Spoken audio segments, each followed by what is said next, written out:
आपका देख रहे हैं सी न्यूज भारत। मैं हूं आपके साथ इशिता तिवारी। वक्त हो गया उत्तर प्रदेश बुलेटिन का। इस बुलेटिन में बात होगी ललितपुर की, जहां ग्राम पंचायत छपरौनी मजरा टपरन के ग्रामीण आज भी मूलभूत सुविधाओं से वंचित है। साथ ही बात करेंगे बरेली के, जहां निविदा कर्मी की दबंगई से ग्रामवासी परेशान हैं। ऐसी तमाम खबरों पर विस्तार से करेंगे चर्चा। जनपद ललितपुर के आकांक्षी ब्लॉक मड़ावरा की ग्राम पंचायत छपरौनी मजरा टपरन के ग्रामीण आज भी मूलभूत सुविधाओं से वंचित हैं, जहां पक्की सड़क न होने के कारण मरीजों को चारपाई पर लिटाकर कच्चे और घटिया रास्तों से ले जाने को मजबूर होना पड़ता है। ग्रामीणों ने उपजिलाधिकारी मड़ावरा को प्रार्थना पत्र देकर बताया कि आज़ादी के बाद से अब तक गांव में न पक्की सड़क बनी है, न ही बिजली की व्यवस्था है, जिससे ग्रामीण अंधेरे में जीवन यापन कर रहे हैं और बच्चों की पढ़ाई पर भी नकारात्मक असर पड़ रहा है। गर्मी के मौसम में पानी की गंभीर समस्या उत्पन्न हो जाती है, जबकि ट्रांसफार्मर और बिजली लाइन डालने का कार्य अधूरा पड़ा है। ग्रामीणों ने कई बार शिकायतें करने के बावजूद समाधान न होने पर नाराजगी जताई और शीघ्र कार्यवाही की मांग की। ज्ञापन पर विवेक सिंह तोमर, अभिषेक, जगदीश, रामकुमार, संतोष सहित दर्जनों ग्रामीणों व महिलाओं के हस्ताक्षर किए गए हैं। रात में निकलने में बहुत समस्या है। यदि कोई बीमार होता है तो खाट पे रख के उसको लिंक रोड तक 1-2 किलोमीटर पैदल ले जाया जाता है, फिर गाड़ी या कुछ व्यवस्था करके अपना अस्पताल पहुंचाते हैं। और लाइट नहीं है तो बच्चे। ललितपुर से सी न्यूज संवाददाता राकेश कुमार वैद की रिपोर्ट। अमरोहा जिले के गजरौला स्थित तिगरी गंगा घाट पर लगने वाले ऐतिहासिक कार्तिक पूर्णिमा मेले की तैयारियां अंतिम चरण में हैं। लाखों श्रद्धालु गंगा स्नान के लिए यहां पहुंचेंगे। मेले की सुरक्षा व्यवस्था को लेकर प्रशासन पूरी तरह मुस्तैद है। मेले को 21 सेक्टरों में बांटा गया है और करीब 4000 पुलिसकर्मी तैनात रहेंगे। पूरा मेला क्षेत्र की निगरानी सीसीटीवी कैमरों और ड्रोन से की जाएगी। तिगरी मेले की कोतवाली में कंट्रोल रूम स्थापित किया गया है। अमरोहा एसपी अमित कुमार आनंद ने मेले का निरीक्षण कर पुलिस को निर्देश दिए कि श्रद्धालुओं से नम्र व्यवहार करें और किसी को असुविधा न हो। साथ ही आदेश दिया कि मेले में किसी भी स्टंट करने वाले को बख्शा ना जाए और उसकी गाड़ी तत्काल सीज की जाए। अमरोहा से सी न्यूज संवाददाता गौरव श्री माली की रिपोर्ट। आंवला तहसील क्षेत्र के इस्माइलपुर गांव के शिकायतकर्ता राज बाबू, राजेंद्र पाल, दुर्वेश अन्य ने बुधवार को जिलाधिकारी बरेली व विद्री विधायक राघवेंद्र शर्मा से शिकायत करते हुए कहा कि उनके गांव का राजकुमार सिंह आंवला तहसील पर निविदा कर्मी है, जो बीआरसी केंद्र चलाता है। वो दलाल किस्म का व्यक्ति है और दलाली के चक्कर में गांव में आए दिन झगड़ा फसाद कराता है। राजबाबू ने बताया कि राजकुमार सिंह और बेदपाल सिंह दबंग किस्म के व्यक्ति हैं और दबंगई के बल पर उनके खेत में जबरदस्ती नाजायज तरीके से नियम विरुद्ध चक्रोट डलवा रहे हैं। विरोध करने पर राजकुमार धमकी दे रहा है कि वह एसडीएम आंवला का बहुत खास है, उसका कोई कुछ नहीं कर सकता। राजेंद्र पाल ने बताया कि राजकुमार ने मोटी रकम लेकर तहसील के अधिकारियों से साठगांठ कराकर सचिन, जितेंद्र, सतेंद्र, बंटू, जगदीश को उनकी जगह पर कब्जा करा दिया और अब उस कब्जे को हटवाने के नाम पर उनसे 2 लाख रुपए की मांग की है। ग्रामीणों ने बताया कि वे राजकुमार दलाल के आतंक से बहुत दुखी हो चुके हैं और अब गांव से पलायन करने को मजबूर हो चुके हैं। वहीं मामले में बिथरी विधायक राघवेंद्र शर्मा ने उपजिलाधिकारी को मामले से अवगत कराया है और पीड़ितों को मदद का आश्वासन दिया है। क्या नाम है आपका? राज बाबू। आज आप यहाँ पर आए, क्या मामला है? भाई हमारा चक्रोट का मामला है। चक्रोट जबरदस्ती डाल रहे हैं हमारे। कहाँ के रहने वाले हैं? इस्माइलपुर के रहने वाले हैं। थाना कौन सा है? थाना बिसारतगंज है। चक्रोट डाल रहे हैं, कौन लोग डाल रहे हैं? ये राजकुमार और वेदपाल सिंह। अच्छा, तो बिना नपत के डाल रहे हैं? हाँ, बिना नपत के डाल रहे हैं। नपत वपत कुछ ना करिए, ऐसे ही डालना है। तो दबंग आदमी क्या है? हाँ जी, दबंग है साहब। इनके आगे काउ चलना रही है, जिससे दबंग है कोई चल रही है इनके कौन सामने। लोग हैं ये ठाकुर है साहब, क्षत्रिय समाज के आदमी है। इनके सामने कोई बोलता है नहीं, डर के मारे। पहले भी हम बनी है साहब, कमजोर बगस के आदमी है। पहले भी कभी कोई उनके ऊपर कोई ऐसा मामला हुआ? कोई? हाँ, और भी पहले भी मामला हो चुके हैं, लेकिन इनकी कोई नहीं कार्रवाई होती। जिसको चाहे उसे वो कर दबा लेते हैं। और हमसे तो ये कह रहे थे तुम्हें रोक मिले तो रोक लेना, हम चक्रोट डलवा के मानेंगे, अगर तुम ताकत हो तो रोक लेना। हाँ, हमारे खेत में डाल रहे हैं साहब, तेरी खेत में। साहब हम ग्राम इस्माइलपुर, तहसील जिला बरेली के रहने वाले हैं। थाना हमारा बिसात में पड़ता है। साहब गाँव के उक्त लोगों ने हमारा क्या नाम है? राजेंद्र पाल जी। साहब क्या है? क्या है जी साहब, डीएम साहब के आवास आए हैं। क्या मामला है? साहब हमारे बच्चों को भी मारा है और हमारी जगह छीन ली है। तहसील पे बैठते हैं राजकुमार सिंह, उन्होंने साहब हमारी जगह छिनवा दी और उन्हें सब तहसील पे सेटिंग करके सब जगह हमारी छिनवा दी और हमसे साहब 2 लाख रुपए मांगे, हम नहीं दे पाए तो कई साले जा तुझे कुछ नहीं मिलेगा। राजकुमार कौन है ये साहब संविदा का वो है बीआरसी केंद्र चलाते हैं साहब वहाँ। अब साहब ये बहुत दबंगई दे रहे हैं साहब, पैसे बहुत हटते हैं, हम पैसा देने लायक नहीं, इसलिए हमारी कोई सुनवाई नहीं हुई और सब अधिकारी उनसे साठ-गांठ करा दिए उन्होंने। और हमें साहब गाली भी दी, फोन पे गाली दी, बोले साले तू बहुत नालायक आदमी है, ये कहाँ तक भागेगा, करा ले क्या करा कौन ले। लोग हैं, क्या नाम है? इनका साहब राजकुमार सिंह और लोग और कौन लोग हैं? और लोग हैं साहब जितेंद्र, सचिन, बंटू, काले, ये 4 लोग हैं साहब। इनके यहाँ आ जा रहे हैं खूब और इनने सब लोगों ने सेटिंग करा दी, तहसील में जितने अधिकारी सबसे सेटिंग करा दी है, थाने में भी सेटिंग करा दी है। चारों को पहले से कोई मुकदमे है? हाँ साहब, सारे को पहले मुकदमे ने गाँव के एक लोग बनिए लोगों का एक लड़का दिन में मार दिया था। उसमें क्या हुआ था? इनमें साहब इनका कुछ नहीं हुआ, तभी से इनके दिल और बढ़ गए हैं। आपकी जमीन पे कब्जा कर रहे हैं अभी लोग? जब कब्जा कर लिया साहब, हमें भगा दी मार तोड़ के भी साहब। हमारी बैठाई 100 गज के 100-150 गज के आसपास जगह हुई। और थाने नहीं गए थे क्या? थाने भी गए थे साहब हम, थाने में सुनवाई नहीं कोई हुई? सुनवाई नहीं हुई हमारी थाने में। जिला जाकात के पास गए, वहाँ भी हमारी कोई सुनवाई नहीं हुई और एसपी साहब के पास गए, वहाँ भी हमारी सुनवाई नहीं हुई। कप्तान साहब के पास वहाँ भी सुनवाई नहीं हुई। और जिलाधिकारी का है? अब जो जिलाधिकारी के पास आएगा, लड़कियों को मारा और हमको मुझे कह रहे हैं कि इसे गोली से मार दो। पाल है, ग्राम इस्माइलपुर का रहने वाला हूँ मैं। विसारगंज मेरा थाना लगता है, औला तहसील लगती है। यहाँ के जो राजकुमार हैं वो हमारी जबरदस्ती जगह हथिया रहे हैं और वो पैसे ले दे के पूरी सभी लोगों को सेट करा देते हैं।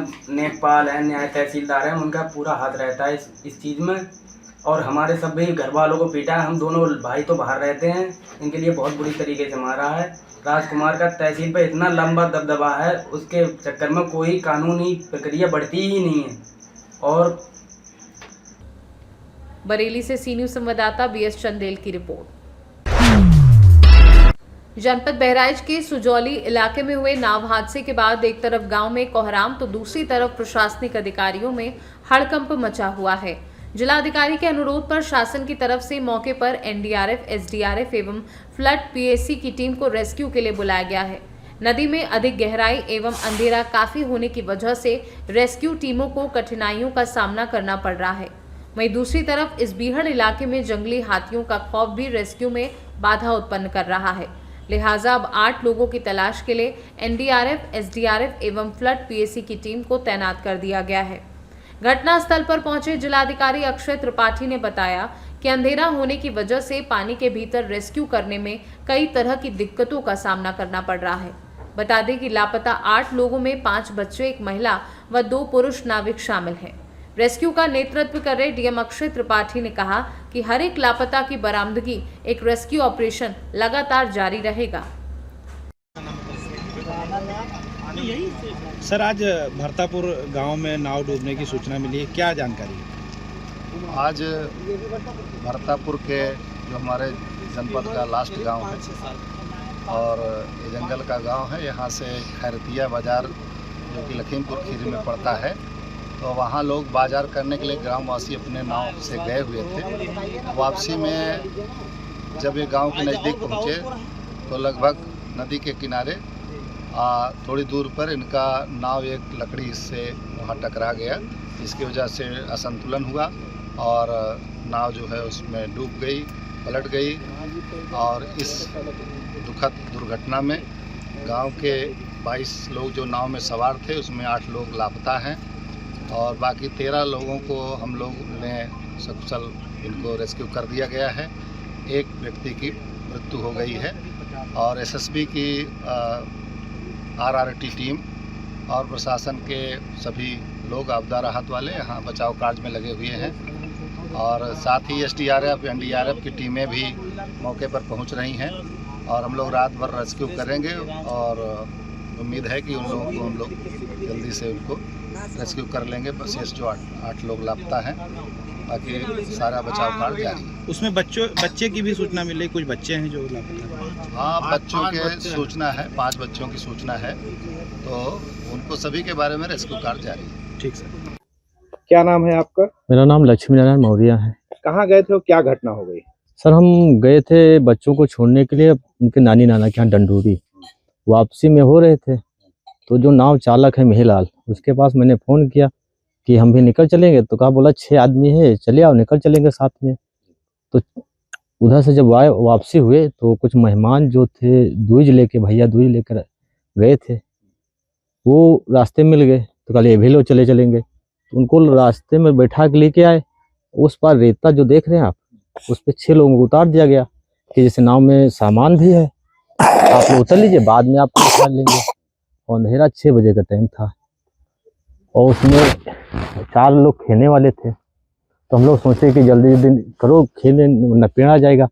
और धारा इतनी तेज थी कि नाव ले जाकर धारे में लग गई, क्योंकि हाथ से खेना है, कोई स्टीमर तो है नहीं सर जी। कितने लोग थे नाव पे? नाव पे हम लोग 16 आदमी थे, 16 लोग, जिसमें 6 बच्चे थे, 4 जेंट्स थे और महिलाएं थी। जिसमें ये बता रहे हैं कि 22 लोग थे। 22 टोटल, तो 22 थे हम। अच्छा टोटल तो 6 लोगों को उस पार जो रेता देख रहे हैं, वो बच गए। वो उन्होंने उतार दिया गया। हमसे कहने उतर लो, तो हम गिलाओ, हमें बाइक नदी में चली गई। अच्छा, हाँ, सारा सामान नदी में चला गया। आप कैसे बचे? हम तैर कर कैसो निकल पाए नदी में। किनारे पहुंचे तो बेंत का झाड़ी था, उसी में अटक गए। तो गांव के लोग चिल्लाने लगे, तो जा करके खींच करके बाहर निकाले हमको। और आपके घर के कोई लोग तो नहीं? नहीं, हमारे घर के तो नहीं थे, हमारे बगल में चाचा जी थे सिकंदर।